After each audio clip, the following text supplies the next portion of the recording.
Me da mucho gusto estar con ustedes un año después. El año pasado estuve con ustedes en mayo y le decía ayer a Eugenio que parece que es cada mayo y junio cuando me invitan, ¿verdad?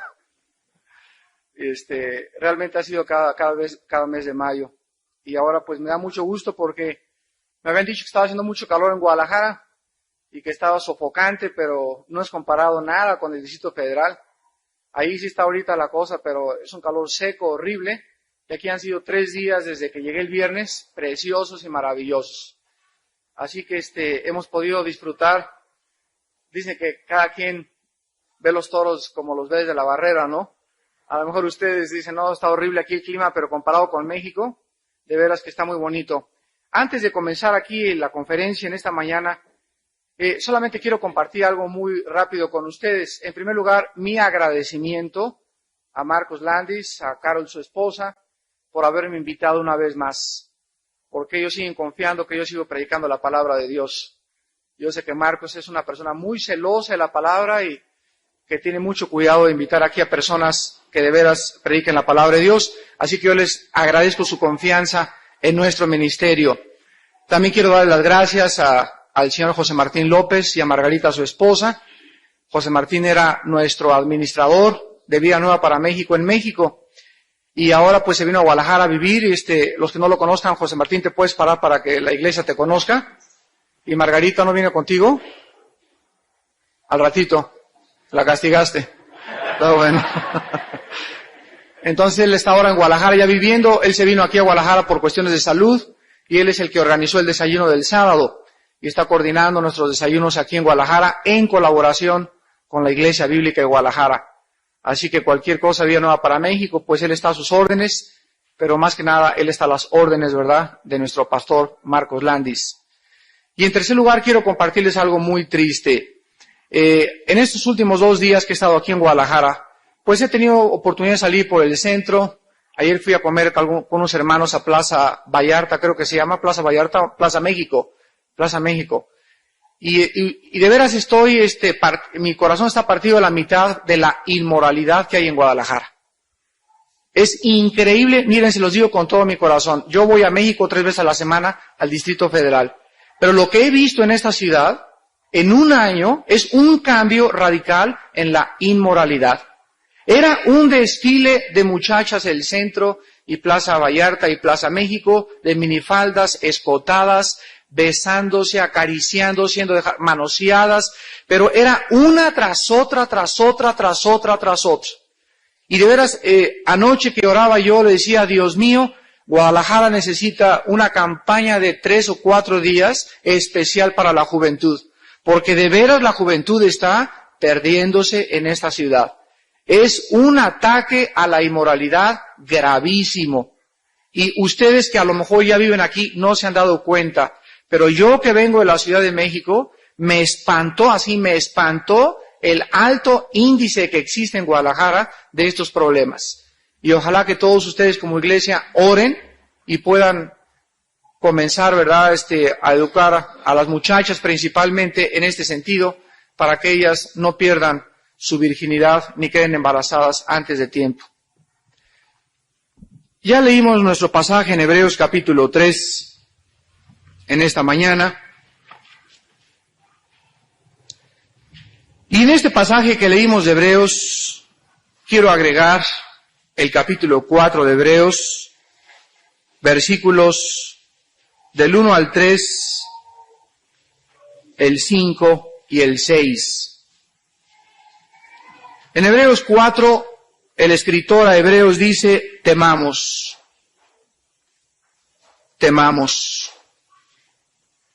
Pues no sea que permaneciendo aún la promesa de entrar en su reposo, alguno de ustedes de la iglesia bíblica parezca no haberlo alcanzado.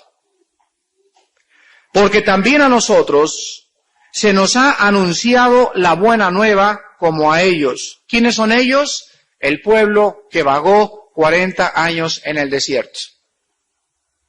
Pero no les aprovechó el oír la palabra. Cada domingo venían y oían el mensaje de la palabra de Dios, fueron a los desayunos, fueron a las reuniones, fueron el miércoles, y tenían 3 o 4 años en la iglesia bíblica, pero no les aprovechó. ¿Por qué no les aprovechó? Dice la Biblia, porque no iba acompañada de fe en los que oyeron. Pero los que hemos creído entramos en el reposo de la manera que dijo, por tanto, juré en mi ira, no entrarán en mi reposo. Aunque las obras suyas estaban acabadas desde la fundación del mundo. Versículo 5, y otra vez aquí, no entrarán en mi reposo. Por lo tanto, puesto que falta que algunos entren en él, y aquellos a quienes primero se les anunció la buena nueva, no entraron por causa de... No oí. En esta primera conferencia, porque quiero dar la continuidad en el servicio de las 11, yo le decía a Marcos, permíteme dar 2 mensajes diferentes o un mensaje dividido a la mitad. Entonces, el tema de esta conferencia y la continuación, que esta es a las 11, si no pueden regresar a las 11, pues van a conseguir el cassette después, se llama ¿Por qué fracasan los cristianos? ¿Por qué fracasan los cristianos? Voy a mencionar en esta conferencia, en este culto de las 9, 3 razones por qué fracasan los cristianos. Y en el otro servicio voy a acabar mencionando las otras 3 razones por qué fracasan los cristianos. En otras palabras, he encontrado 6 razones principales por qué tantas personas que han conocido el Evangelio, que han conocido que Cristo es el Salvador, que han sabido el poder de Dios, que han descubierto que la palabra es el poder de Dios para salvación, ¿por qué con tantas bendiciones, con tantos privilegios y con tantos dones acaban al final desvariando y muchos de ellos posiblemente en el infierno de fuego? ¿Cuántos de los que están sentados en esta iglesia y en muchas iglesias vendrá el día en que le digan Señor, Señor, y oigan la voz que les contesta, ¿por qué me decís Señor? Yo nunca te conocí. Señor, pero fui a la iglesia, no te conocí. Fui al desayuno, no te conozco, ni siquiera te vi. Pero yo estaba ahí, Señor, hasta mi nombre está apuntado en la lista. Y di diezmos y pasé a dar el diezmo. Nunca estuviste en mi libro apuntado, te va a contestar el Señor. Nunca fuiste realmente regenerado por el Espíritu Santo, porque si hubieras sido regenerado por el Espíritu Santo, hubieras conocido la primera razón por la cual fracasan los cristianos. Y la primera razón por la cual fracasan los cristianos es por no comprender la santidad de Dios. Número 1. Durante toda la Biblia y a través de todas las páginas de la Escritura encontramos una palabra peculiar. Es más, esta palabra es la única palabra que se repite 3 veces en cuanto a los atributos de Dios. Nunca encontrarán en la Biblia, Dios es misericordioso, misericordioso, misericordioso. Nunca encontrarán Dios es amor, es amor, es amor. Pero sí encontrarán, Dios es santo, santo, santo, 3 veces. De los atributos divinos de Dios, la santidad es la cúpula o es el clímax de todo lo que es Dios. Porque el amor de Dios es santo, la misericordia de Dios es santa, la justicia de Dios es santo. Todos los atributos de Dios están involucrados en la santidad. ¿Qué significa esto de santo, santo, santo es Dios, Señor Dios Jehová de los ejércitos? ¿Qué significa que en el Nuevo Testamento el pueblo regenerado que es la iglesia se le manda, se le ordena, se le dice, sean santos como yo soy santo, dice el Señor, lleven mi carácter, proyecten mi carácter, sean santos internamente, porque el carácter de Dios intrínsecamente es la santidad. Hay 2 palabras que se usaron para describir la santidad de Dios. En el hebreo se usó la palabra kadesh, que significa separado, apartado del mal o del pecado. Y en el Nuevo Testamento se usó la palabra agios o agiaizo, con lo cual se tradujo santo o santificar o santifícate. Y las dos palabras, tanto Kadesh como Agios, tienen la misma raíz. Y la raíz básica significa separado o apartado del pecado. Cuando la Biblia dice que Dios es santo, significa que entre Dios y el pecado existe una barrera. Dios ama al pecador. El pecador es pecador porque tiene pecado. Dios ama al pecador, pero existe algo entre el ser humano y Dios que le impide a Dios bendecir al ser humano como Él quisiera. Y lo que impide que Dios se acerque al pecador, lo que impide que Dios te bendizca y te multiplique y te llene de paz y de justicia, es el pecado. Por esta misma causa, por el pecado, envió Dios al mundo al Jesucristo su Hijo, por causa del pecado. No lo envió para que nos diera una grande lección de moral, ni para que nos diera lecciones altruistas de filosofía, como Confucio, o como Buda, o como Mahatma Gandhi. No, Jesucristo no vino al mundo para darnos lecciones. Esto es secundario. Jesucristo, desde que nació, se le comunicó a su madre y se le dijo, ponle por nombre Jesús, porque Él, ¿qué cosa? La misión de Cristo básicamente era pagar, expiar, morir, hacer la justicia divina, cumplir y satisfacer la justicia de Dios para que el pecado fuera quitado del medio y nosotros pudiéramos comprender que no somos animales, que Dios nos ama y que es Jesucristo el medio por el cual podemos acercarnos, conocer, comprender, adorar y servir a Dios en espíritu y en verdad. En Habacuc 1:13 escribe el profeta, muy limpio eres de ojos para ver el mal, ni puedes ver el agravio. Ni siquiera Dios puede, dice la Biblia, fíjense, su santidad es tan profunda y tan grande que ni siquiera puede ver el mal. Por eso cuando los sacerdotes del orden levítico entraban al tabernáculo, Dios no podía ver el pecado, Dios no podía tener trato con el pecador. Antes que Dios pudiera ver el pecado, Él tenía que ver la sangre cubriendo el pecado. Los sacerdotes del orden levítico fueron instituidos por Dios con un propósito.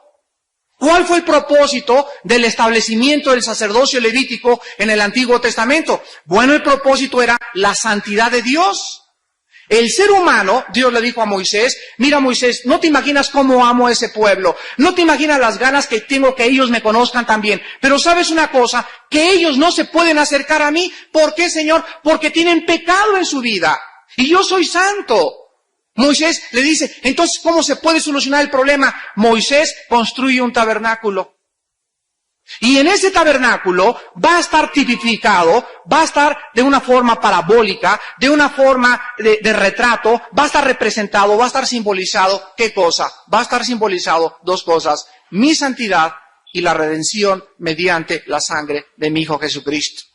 Entonces Moisés recibe el modelo de Dios y Dios le dice, Moisés, pon de 5 metros la pared, ponle cortinas, pon el lavacro, pon todas las cosas. Y Moisés, cuando comenzó con los planos a edificar el tabernáculo, no dijo, no me gusta esto, mejor póngalo de esta manera. Él tenía que hacer el tabernáculo conforme al modelo que se le había dicho.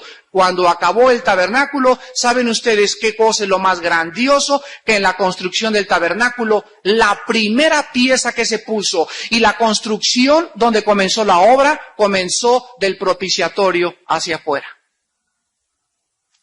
No comenzó poniendo las cortinas ni comiendo el lavacro. Lo primero que se nombró en el tabernáculo fue el arca del testimonio de Jehová, porque la obra de Dios comienza de Él hacia nosotros, no de nosotros hacia Él.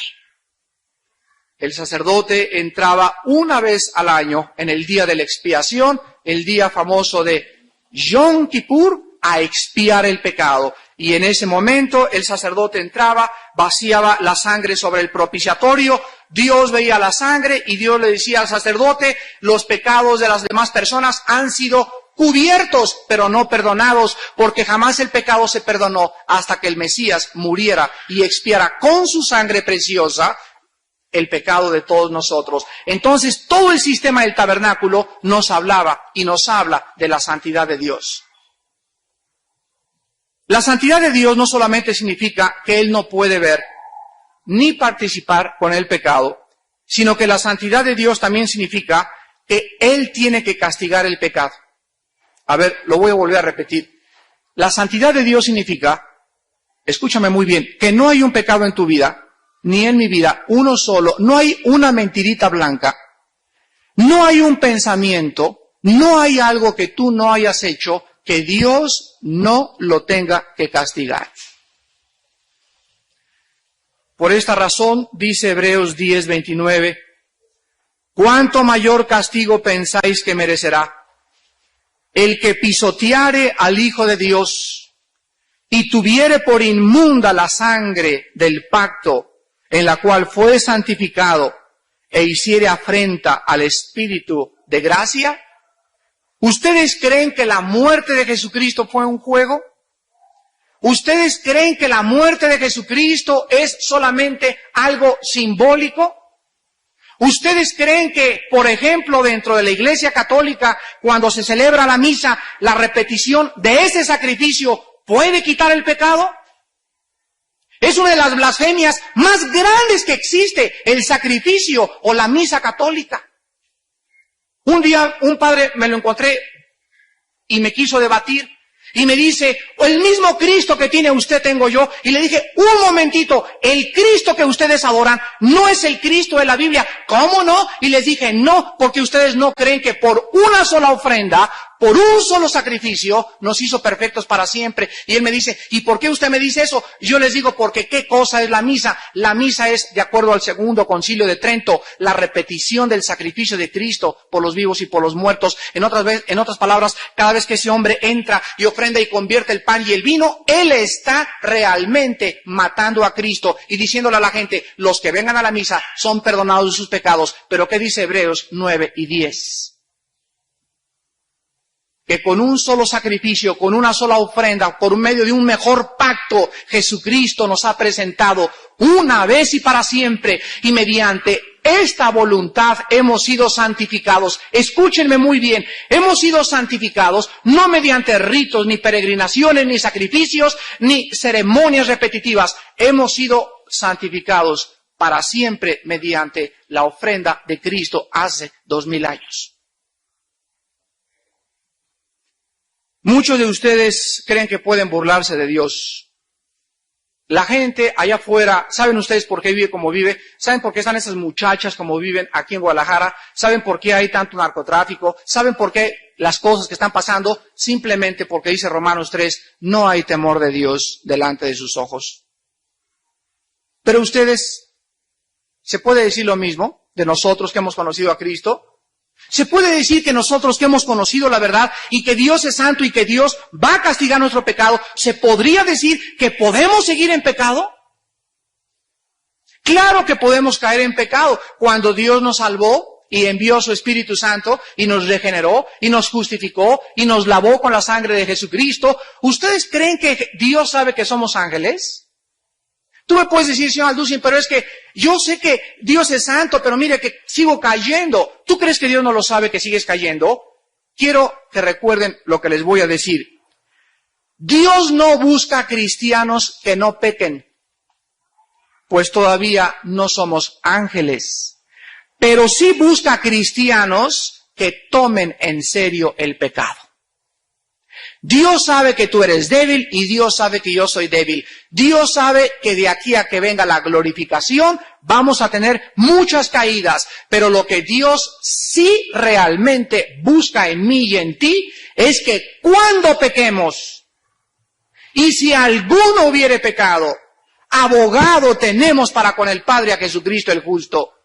Cuando tú caigas, cuando yo caigo, ¿cuál es nuestra respuesta? ¿Qué es lo que debemos hacer? En primer lugar, reconocer y decirle, he pecado contra ti, oh Dios. Tienes que llamarle a esa pluma que te robaste ayer en la iglesia, pecado. Tienes que llamarle a ese hombre que tienes en tu mente que no es tu esposo, adulterio. Tienes que llamarle a esa revista pornográfica que tienes debajo de tu asiento, adulterio y pecado contra Dios. Tienes que llamarle a la falta de amor a tu esposa y de caridad con tus hijos y de devocionales y de liderazgo en tu casa, pecado delante de Dios. Y cuando le llames pecado a lo que Dios le llama pecado, la sangre de Cristo nos limpia de todo pecado. Es importante pues que nosotros comprendamos que en tercer lugar la santidad de Dios le ha movido en su misericordia a hacer provisión por el pecado. Y dice la Biblia en 1 Juan 1:8 que nosotros podemos encontrar en la sangre de Cristo el perdón para nuestros pecados. En esta mañana tú tienes pecado en tu vida, estoy seguro que sí lo tienes. La segunda pregunta que te hago es, ¿ya lo confesaste? ¿Saben ustedes que una vez un médico me dijo, mira Armando, cuando tú te comes un pedazo de carne de puerco descompuesto, o un camarón o pescado descompuesto, lo primero que tu organismo hace, tu organismo está diseñado por Dios para rechazar cualquier cosa que no esté en armonía con tu cuerpo. Entonces, si tú le echas un pedazo de puerco a tu estómago, ¿cómo va a responder tu organismo? Con dolor. ¡Ay! ¡Ay! ¡Ay! Y hasta que... Hasta que no lo saques y lo eches, ¿qué pasa? Hasta que no lo escupas, tu dolor no se acaba. El pecado tiene las mismas implicaciones. Cuando el pecado entra a nuestra vida, nuestro organismo, nuestra naturaleza, tiene que responder con dolor. El pecado hace sufrir. El pecado nos hace miserables. El pecado nos da vaciedad, nos aparta de Dios. El pecado nos mata. Nos rompe, impide la comunión nuestra con Dios, me impide disfrutar a mi familia, me impide disfrutar mi coche, me impide disfrutar mis vacaciones. El pecado es un ladrón. Escúpelo, dice Dios, échalo para afuera, nada más dile, Señor, he pecado, es todo. ¿Por qué tienes ahí que tener el pedazo de carne de puerco en tu estómago con tus retortijones? ¿Qué te gusta tener retortijones? ¿Te gusta sufrir? Pues así parecería, decía el canto, ¿queréis ser felices? Obedecer, ahí está el secreto. Porque hay una grande relación entre la felicidad y la santidad, entre el pecado y la tristeza. Dice Salomón en Eclesiastés capítulo 6, he visto un mal muy grande debajo del cielo, que Dios le da a muchas personas bienes y honra, y nada les falta, pero Dios no les da el don para disfrutar lo que tienen. Entonces tú puedes decir, ¿verdad? Lo vamos a ver en el segundo sermón, que la envidia a los malos y la prosperidad de los necios es otra de las causas del fracaso de muchos cristianos. Pero eso lo vamos a ver dentro de 2 horas. La segunda razón por la cual los cristianos fracasan. La segunda razón es por no conocer el engaño de su antigua naturaleza. Por no conocer el engaño de su antigua naturaleza. Abran sus Biblias en Romanos capítulo 7. Y aquí el apóstol Pablo, de una forma muy clara, narra este proceso que está dentro de la vida de todo cristiano. Y dice en Romanos capítulo 7, versículo 15, porque lo que hago no lo entiendo, pues no hago lo que quiero, sino lo que aborrezco, eso hago. Y si lo que no quiero, esto hago, apruebo que la ley es buena, de manera que ya no soy yo quien hace aquello, sino el pecado que mora en mí. Y yo sé que en mí, esto es, en mi carne, no mora el bien. Versículo 20. Y si hago lo que no quiero, ya no lo hago yo, sino el pecado que mora en mí. Así que queriendo yo hacer el bien, hallo esta ley, que el mal está en mí. Vea las frases en el versículo 17, el pecado que mora en mí. Versículo 18, en mi carne no mora el bien. Versículo 19, el pecado que mora en mí. Versículo 21, el mal que está en mí. Ahora comparen esto con Efesios capítulo 4. Efesios 4, versículo 22 al 24. Efesios 4, del 22 al 24. En cuanto a la pasada manera de vivir, despojaos de ¿qué cosa? Despojaos del viejo hombre que está viciado conforme a los deseos, ahí está la palabra, engañosos.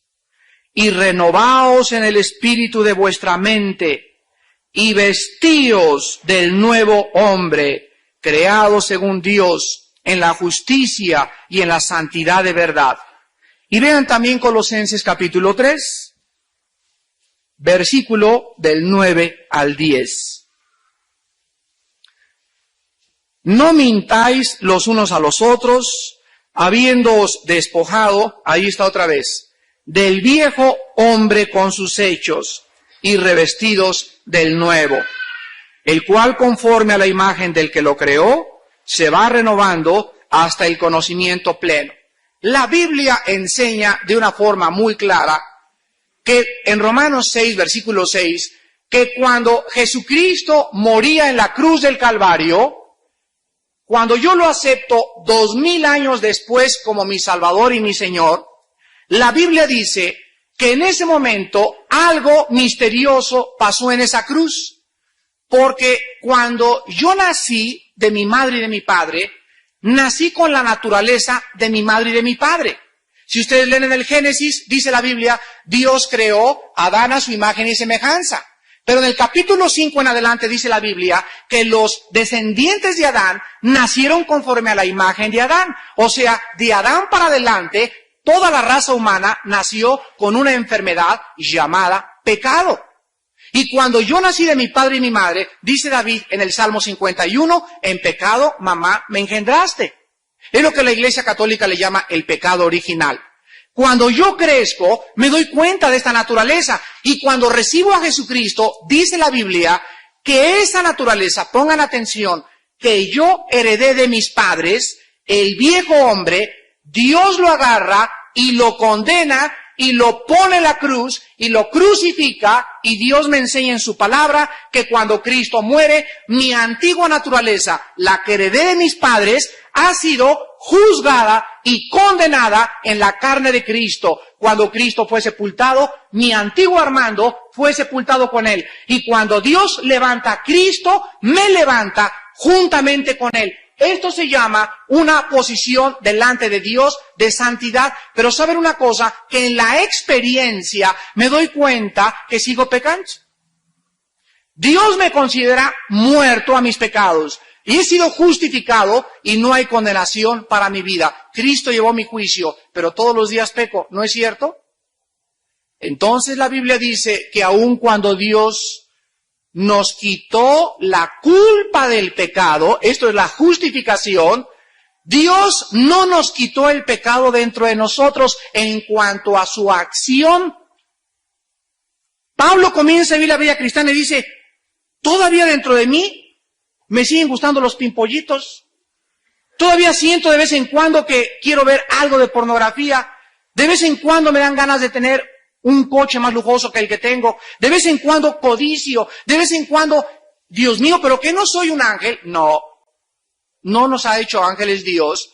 Dios lo que ha hecho es, repito, pagar la culpa que nuestros pecados merecían y al mismo tiempo nos ha dado el Espíritu Santo y su poder para comenzar a vencer dentro de nosotros la antigua naturaleza. Y esta antigua naturaleza todos los días, Gálatas 5 le llama también la carne. Y la carne se opone todos los días contra el Espíritu y el Espíritu contra la carne. En otras palabras, haz de cuenta que tú has vivido en un departamento por 5 años. Y en tu departamento pusiste este jarrón aquí, y pusiste el espejo acá, y pusiste el piano para acá. Y de repente entra un invitado a tu departamento y te comienza a quitar todo el mobiliario. ¿Qué haces? Te comienzas a enojar. Oye, pero ¿por qué me comienza a quitar todo? Y comienza el nuevo inquilino y el antiguo inquilino a estar en conflicto. Porque el nuevo inquilino quiere barrer, quiere trapear, y el antiguo inquilino quiere que siga habiendo mugre en la cocina. El hecho de que usted no comprenda lo que está pasando no implica negar que existe un ser supremo. Más bien usted debería de decir, si existe Dios, explícame lo que está pasando. Pero yo no puedo negar y decir no existe Dios porque no comprendo lo que pasa en el mundo. Eso es deshonestidad intelectual. Bien digan, por favor Dios, explícamelo. ¿Cómo? No, venga para acá, señor ateo. Venga a la Biblia. Fíjese que Dios nos dejó este libro, y este libro tiene un sello así grandote. Y este sello, si usted quiere venir a la Biblia sin el Espíritu Santo, no va a poder abrir la Biblia, porque si la abre, la va a tergiversar, malinterpretar, y va a decir, hay muchas guerras, y por qué David se metió con Betsabé, y qué Dios tan malo que mandó matar a los cananitas, y el hombre natural, un pleito entre los dos. Cuando tú no eras cristiano, el antiguo hombre dentro de ti te decía, tranquilo, gózate la dulce vida, no hay problema, bebe, come, fornica, adultera, alcoholízate, pero llega la nueva naturaleza dentro de ti y te comienza a decir, es pecado lo que estás haciendo, y te comienza a quitar la paz. ¿No es cierto? Una vez un joven llegó y me dice, Armando, me abrazó ahí en mi oficina en México y me dice, me siento muy mal. ¿Qué te pasó? Pues forniqué con mi novia. ¿Tú crees que yo sea cristiano? Y veía las lágrimas en este muchacho. Y me decía, ¿tú crees que Dios me perdone? Y le dije, una de las evidencias más grandes de que eres cristiano es que vienes llorando, buscas ayuda y estás arrepentido. Si no fueras cristiano, ni siquiera buscarías la ayuda pastoral. Y lo abracé y le dije, me da gusto saber que tú, el dolor que sientes, un dolor que antes no hubieras podido sentir, demuestra ahora que sí eres hijo de Dios. Queridos hermanitos de la Iglesia Bíblica de Guadalajara, quiero decirles lo siguiente. Muchos de ustedes están fracasando en su vida cristiana porque no saben lo siguiente, que una vez que recibimos a Jesucristo, elemental, mi querido Watson, elemental, y esto lo debería ya de saber porque es elemental. Cuando recibimos a Jesucristo, la Biblia dice en Juan 15:5, separados de mí, nada podéis hacer. En Marcos 14:38 dice Jesucristo, velad y orad para que no caigáis en tentación. Y en Efesios 6:10 la Biblia dice, fortaleceos en el poder de Dios y en el poder de su fuerza. En otras palabras, muy bien, aquí recibí a Cristo ayer en el desayuno, ahora comienzo una nueva vida, y ahora Dios me dice lo siguiente, mira Armando, mira Juana, mira Chencha, mira Filomeno. Todos los días, vas a tener dentro de ti la carne pidiéndote que la obedezcas y el espíritu diciéndote no lo hagas. Esto es una guerra diaria. ¿Hay descanso? No hay cuartel. ¿Hay vacaciones? No hay vacaciones en la vida cristiana en cuanto a la lucha de la carne y el espíritu.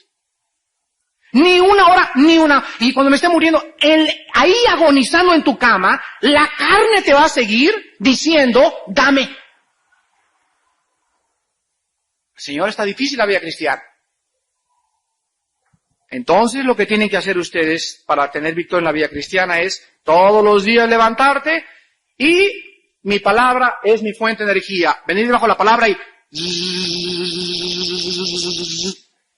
y cuando vienes a la palabra de Dios y la meditas y la memorizas y comienzas a meditarla en la mañana temprano y te llenas de ella y la memorizas tapizando las paredes de tu mente con la palabra de Dios, cuando vengan los ataques de la carne, ¿qué va a pasar? Cuando venga la carne y te diga, mira esa muchacha, mira esa minifalda, mira esa copa, mira ese negocio, ¿qué cosa va a hacer tu nueva naturaleza? Va a ser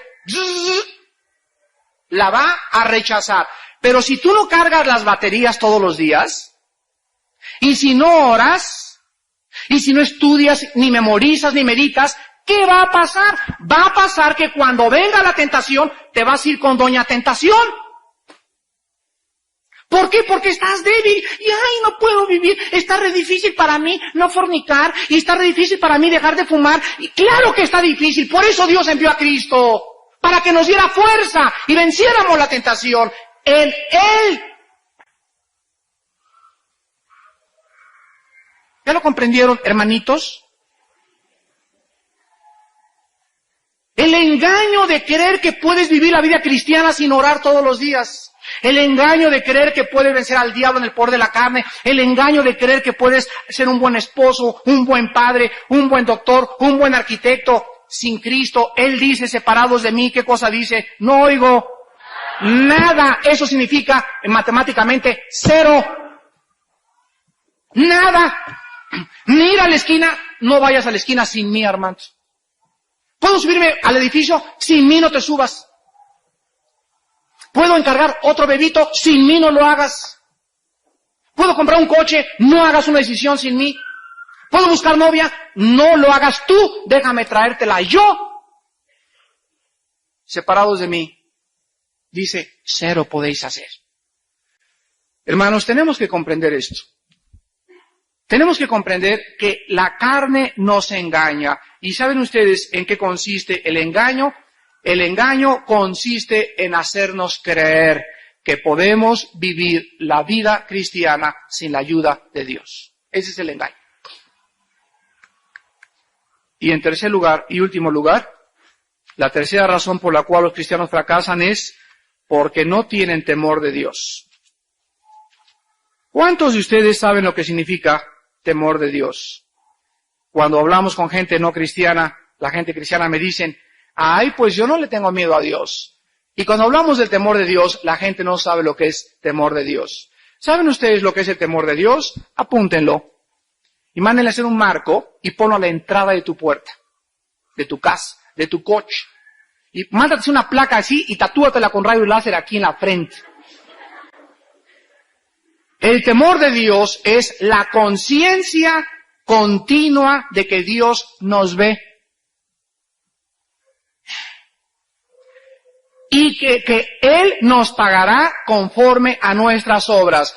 Hace mucho tiempo, cuando nuestros hijos estaban pequeños y estábamos allá en la Ciudad de México viviendo, recuerdo que una vez mi esposa y yo salimos y dejábamos encargado a Alan, que ahorita está allá de predicador, de evangelista, y le decía yo a Alan, oye Alan, cuando yo regrese, tú me vas a dar cuenta de cómo se portaron tus hermanitos. Y recuerdo que muchas veces ya grande Alan me contaba y me decía, pues mire papá, cuando ustedes se iban, lo primero que hacíamos es, ¿ya arrancó el coche? ¿Ya se fueron? Sí, ándale los cojines y por aquí y por allá. Y comenzaban a portarse de esa forma porque sabían que nadie los veía. Por eso se portaban así. Y en cuanto oían que llegábamos, todo lo arreglaban y otra vez como Santis. No hubo ninguna novedad, ninguna, capitán, sin novedad en la frente. ¿Qué pasaría si muchos de nosotros supiéramos que nos están filmando las 24 horas del día? ¿Harías lo que haces escondidas? ¿Pensarías lo que piensas sin que se den cuenta los demás? Dice la Biblia en Génesis 16:13, tú eres Dios que ve. Proverbios 15:3, los ojos de Jehová están en todo lugar, mirando a los buenos y a los malos. Salmo 139, del 1 al 3, oh Jehová, tú me has examinado y conocido. Has entendido desde lejos mis pensamientos. Has escudriñado mi andar y mi reposo, y todos mis caminos te son conocidos. Segunda de Corintios 5:10, porque es necesario que todos nosotros comparezcamos ante el tribunal de Cristo, para que cada uno reciba según lo que haya hecho, mientras estaba en el cuerpo, sea bueno o sea malo. Proverbios 5:21, porque los caminos del hombre están delante de Jehová y Él considera todas sus veredas. El temor de Dios le hace falta a muchos cristianos. Y los cristianos comienzan, hace una semana, le contaba el hermano Marcos en esta mañana, en Cuernavaca, en nuestra iglesia, tuvimos un problema con un pseudo cristiano que trató de engañarnos por un determinado tiempo. ¿Saben qué pasó? Durante mucho tiempo comenzó a hacer de las suyas, era astuto, nadie se fijó, ¿verdad?, que traía, le decían, el 1000 máscaras. Esta persona no se dio cuenta que hay alguien en el cielo que dice, Mi iglesia es mi obra. Y el que se quiera pasar de vivo en esa iglesia, el que quiera engañar, el que se quiera robar las ofrendas, el que me quiera diezmar y no me esté diezmando, me esté dando el 5%, engaña al pastor, pero a mí no me engaña. Y yo voy a proceder y voy a castigar ese pecado porque me sigue engañando y no se ha arrepentido. De repente a este hombre ahí en Cuernavaca se le cayó el teatro. Y todos los pecados salieron a flote y comenzaron todos a darse cuenta lo que este hombre había hecho durante los últimos meses en nuestra iglesia. El temor de Dios, en segundo lugar, es saber que nuestros pecados serán expuestos tarde o temprano. Dice Lucas 8:17, porque nada hay oculto que no haya de ser manifestado, ni escondido que no haya de salir a la luz. Lucas 12:3, por tanto, lo que has dicho en tinieblas, a la luz se oirá, y lo que han hablado al oído, en los aposentos se proclamará en las azoteas. Primera de Timoteo 5, del 24 al 25. Los pecados de algunos hombres se hacen manifiestos antes de que ellos vengan a juicio, mas a otros se les descubren después. Asimismo, se hacen manifiestas las buenas obras, y las que son de otra manera no pueden permanecer ocultas. ¿Saben ustedes lo que Dios nos dice en esta mañana? Nos dice lo siguiente: te voy a dar oportunidad que me digas tus pecados en secreto o que yo los publique tarde o temprano. Todos ustedes oyeron de un predicador en Estados Unidos llamado Jimmy Swaggart que cayó el año pasado. ¿Saben qué pasó? Lo mismo que le pasó a Sansón. Sansón creyó que por un tiempo podía seguir haciendo la obra de Dios y saber una cosa, que Dios puede trabajar en un hombre débil. Y Dios puede prolongar su misericordia en un hombre con debilidades, pero no por mucho tiempo. Llega el momento en que el juicio tiene que caer sobre su vida, sobre su matrimonio, sobre sus hijos, sobre su trabajo y sobre todo lo que hace, porque nadie puede burlarse de Dios. Sansón creyó que el Espíritu Santo estaba con él y cuando quiso romper las cuerdas estaba amarrado. ¿Cuántos de ustedes cuando creen que pueden zafarse e evadir impuestos, les cae la auditoría y Señor, ayúdame? ¿Cuál ayúdame? Ya el Señor te abandonó y vas al bote con todo y tiliches? ¿Cuántas muchachas? Ay, Señor, ayúdame ahorita. No, yo puedo vencer la tentación y puedo besarme con mi novio. Y cuando te das cuenta, no es cierto, cuando te das cuenta estás en la cama con tu novio. El Señor ya no te puede proteger. ¿Por qué? Porque tú quieres burlarte de Él. Sabe Dios librar de tentación a los piadosos, pero los que se burlan de Él y los que le deshonran, Dios también les tiene que abandonar. En esta mañana hay pecados de ustedes que Dios quiere que le confiesen en secreto. Una vez dijeron que si el presidente Nixon, cuando vino Watergate en Washington, hubiera dicho al pueblo americano, perdónenme, he fracasado, el pueblo lo hubiera perdonado. Pero el presidente Nixon quiso esconder sus pecados. Y la Biblia dice en Proverbios 28, el que esconde sus pecados no prosperará, mas el que los confiesa alcanzará misericordia. Hermanos en Jesús, no conocer la santidad de Dios, no temer temor de Dios y no saber que Dios nos ayuda en nuestras debilidades puede ser el inicio de la ruina de tu vida cristiana. Vengan a Cristo en esta mañana, pídanle perdón, arregla las cuentas con tu esposo, arregla las cuentas con tus padres, arregla la cuenta con tu novio y con tu novia. Llegando mañana lunes a tu oficina, limpia toda la evasión de impuestos que tienes. No continúes tratando de transar, no continúes tratando de creer que a través del dinero fácil y malos negocios puedes triunfar. No te engañes, el juicio de Dios tiene que caer. Pero si tú en esta mañana le dices, perdóname Señor, Dios prolongará su misericordia, te perdonará, te ayudará a levantarte y te mostrará que Él siempre trabaja a largo plazo y nunca a corto plazo. Inclinemos nuestro rostro.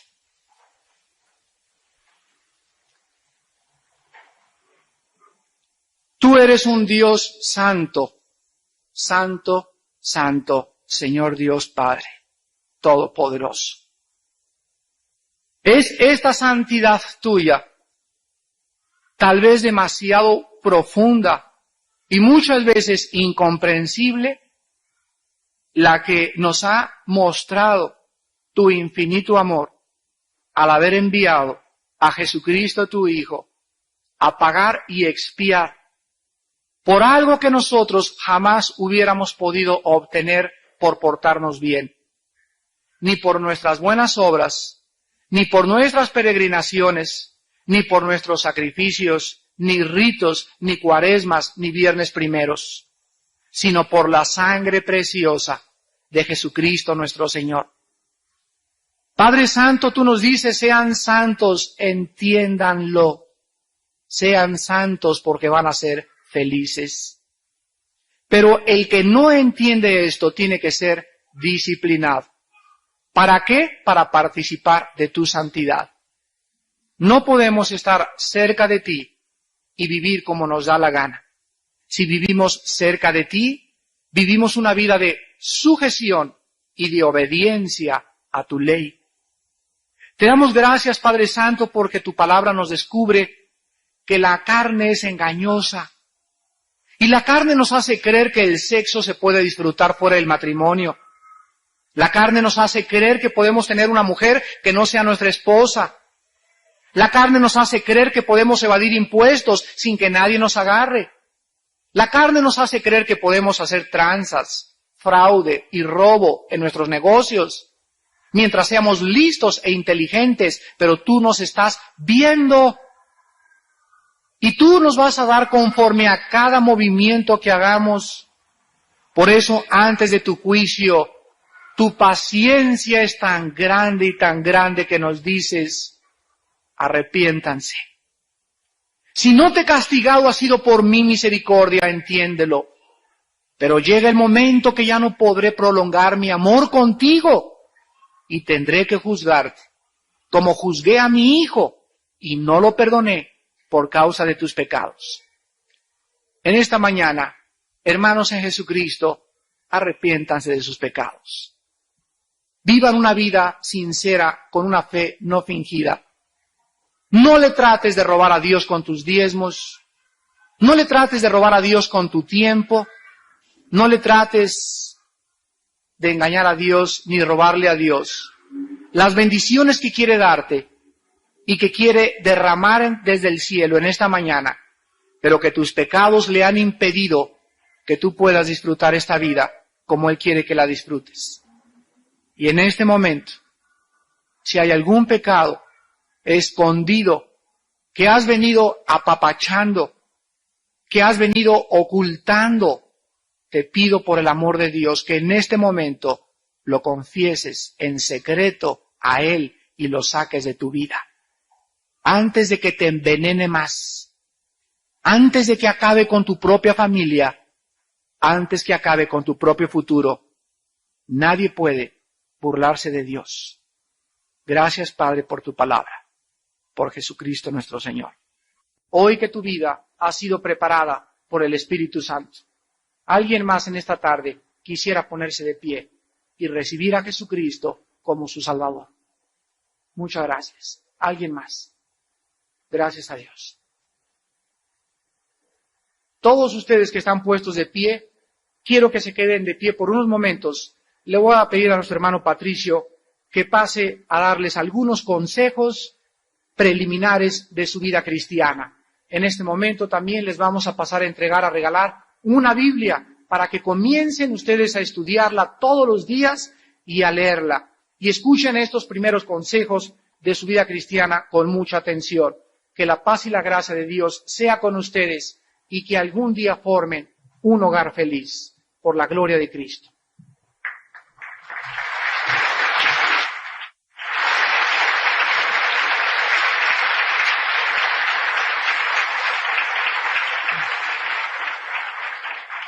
La palabra de Dios dice, de modo que si alguno está en Cristo, nueva criatura es.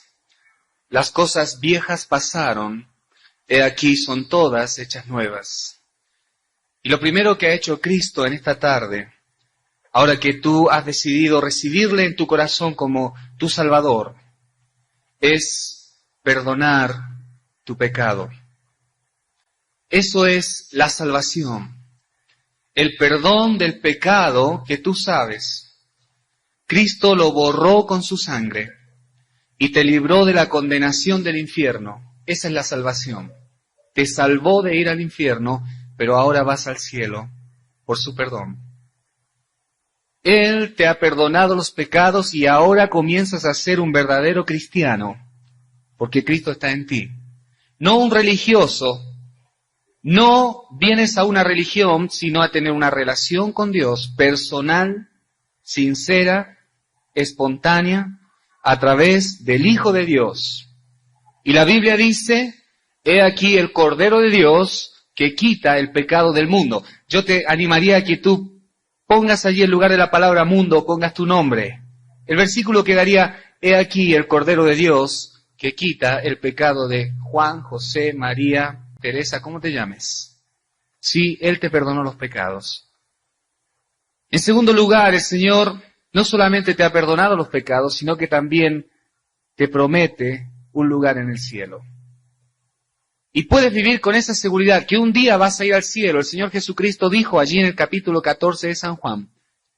Dice, voy pues a preparar lugar para vosotros. Y si me fuere...